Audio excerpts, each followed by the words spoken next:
I would like to know exactly what it is. Lena Hubbard and I look across to Giorgio Road. When trucks started dumping the black stuff about a month ago, flies started showing up in droves. A neighbor who didn't want to go on camera said the same, plus horrible odors like something was dead. So I called the ag department and he come out and said he thought it was manure. So, and I'd like to know what kind of manure.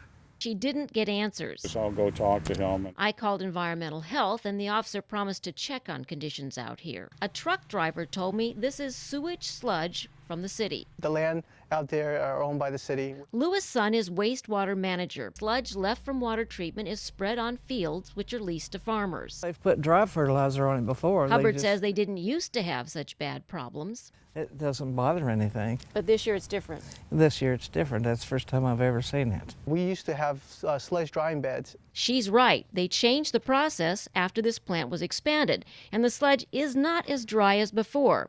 And after our calls, I contacted our farmer, and he's going to be doing more disking and more frequent disking out there. That means the farmer will plow the goop into the ground. Piles of sludge like this draw flies. Mixing it into the soil will help. The more we can do that, the more frequent we can do that, the more we can minimize the fly population out there.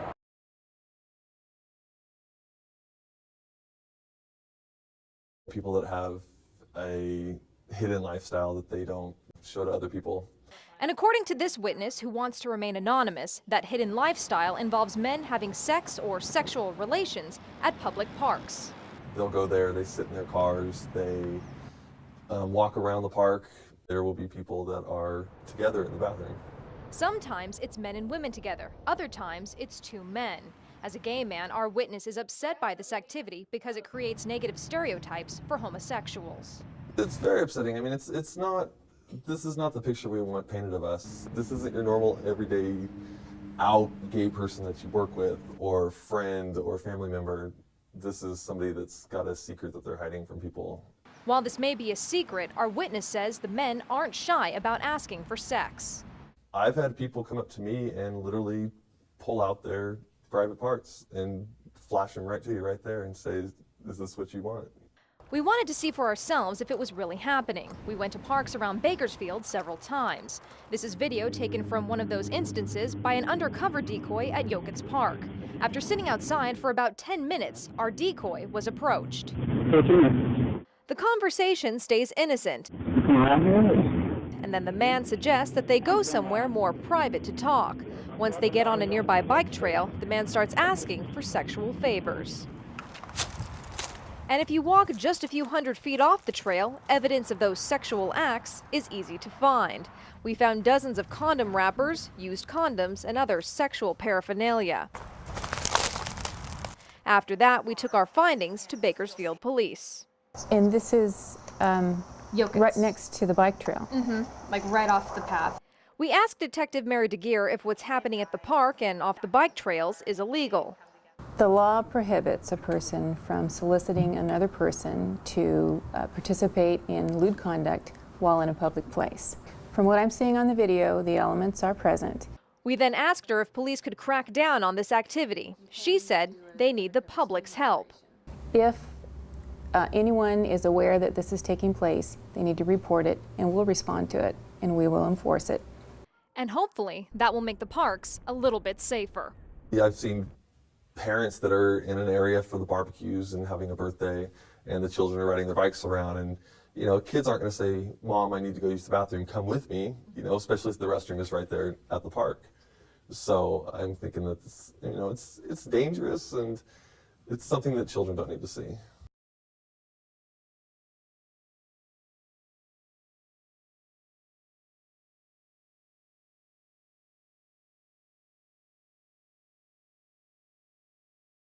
Joan and Lauren Cowgill live in fire country. The flames started shooting up, and that's when I told Joan, my wife, that, hey, the fire is here. Their home survived the canyon fire. This is the gate here where we go through to the Crawford's place where the house got burnt down. Just a few hundred yards away from the Cowgill's home. The fire raged on. The neighbors lost everything. This whole house just went up in flames. All you see is just huge flames just burning up. The Cowgills watched in horror, knowing they had left something precious on their neighbor's property. About right in over in here is where Calico would have been. Day one was like we was trying to get a handle on what we did lose already of the property. As like the third day, well, she should be showing up pretty soon because she should be getting hungry. After the third, fourth week, I just didn't, they must have got her. The fire must have got her because we knew that house was gone. And after 4 weeks, what they had been waiting for wandered home. Here's Calico. There's our baby. She was burned and injured, but very much alive. He'd called me and he said, Yeah. here she comes. Here comes Calico, you know, so we both cheered up. Yeah. So I called her name and she came to me. And I didn't know it would be this hard. The Cowgills have slowly been nursing Calico back to health, tending to her wounds, forgetting about their own. Well, I have leukemia, and it's incurable. But sometimes, you know, you feel like giving up. You think, you know, you don't have the strength you used to have. You get tired more, and, you know. But looking at her, I can't do that anymore because she's inspired me. Calico was born a feral cat. Just a miracle that she had the strength to live through all this. But has adopted this couple. And to make it back home. Showing them that anything is possible. And it was just a miracle. All it was.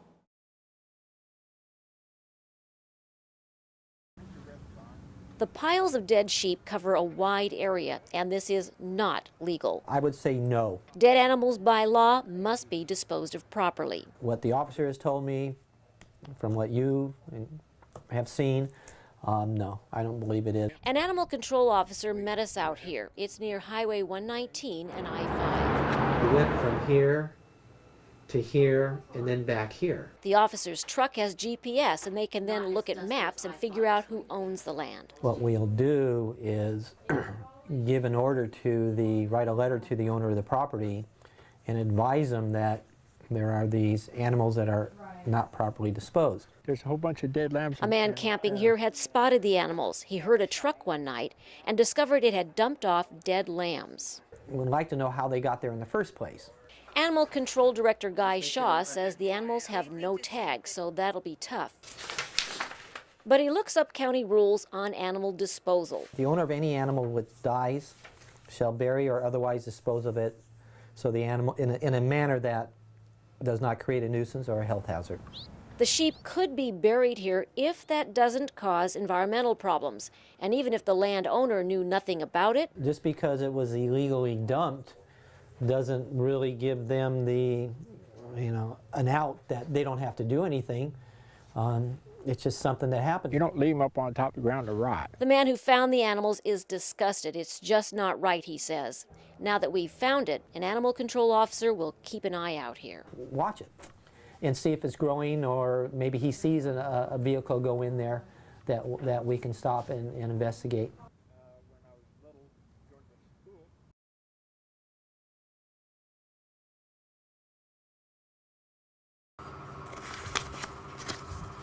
I'm sorry. Completely devastated. She kept reassuring me everything was going to be okay. We were not going to lose the house.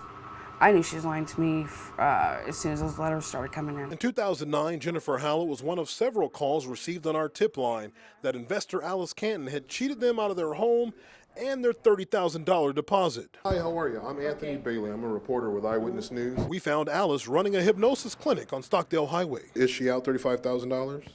No, she lived there. Alice repeatedly denied the whole thing. This whole situation with Dan Cook is Dan Cook, not me. Go talk to Dan Cook. How many of you had a bad real estate deal with? I've always had a smile on my face. Bill Quinlan was a ship's cook in the Navy serving in the Pacific. He was young in 1943. Now 93 years old, he needs medical help. I was passing out and I fell the first time in the bathroom. He faces some serious health problems and a lot of frustration. They haven't got anything on a computer that says I'm alive. The military can't find his service records. The necessary documents are gone. They had a huge fire in St. Louis, and all those records were gone.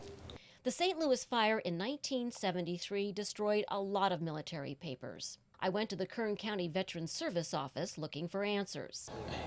He doesn't have the proper documentation to support his service in the military. Mike Penny says he's tried to help. National Personnel Records came back and said his records were destroyed in the fire. Quinlan's discharge papers were probably destroyed along with quite a few other service members. I've been here almost 11 years. We've fought this for all the time I've been here. Penny checked on a federal computer, and the local VA clinic checked. No sign of Quinlan's papers. They have a card he filled out here at the county veterans office years ago. And Quinlan has certificates, but they are not official. When the documents have been destroyed or lost, I don't have an answer for that. That's a federal issue. Well, I have called Congressman McCarthy's office today, and they are going to get in touch with his family immediately. Good. We'll go back, if I could, and serve them again. This vet did his duty. He just wants the help he deserves. All I want to do is get down to the veteran hospital and have them take care of me, because I understand as a veteran I have it coming.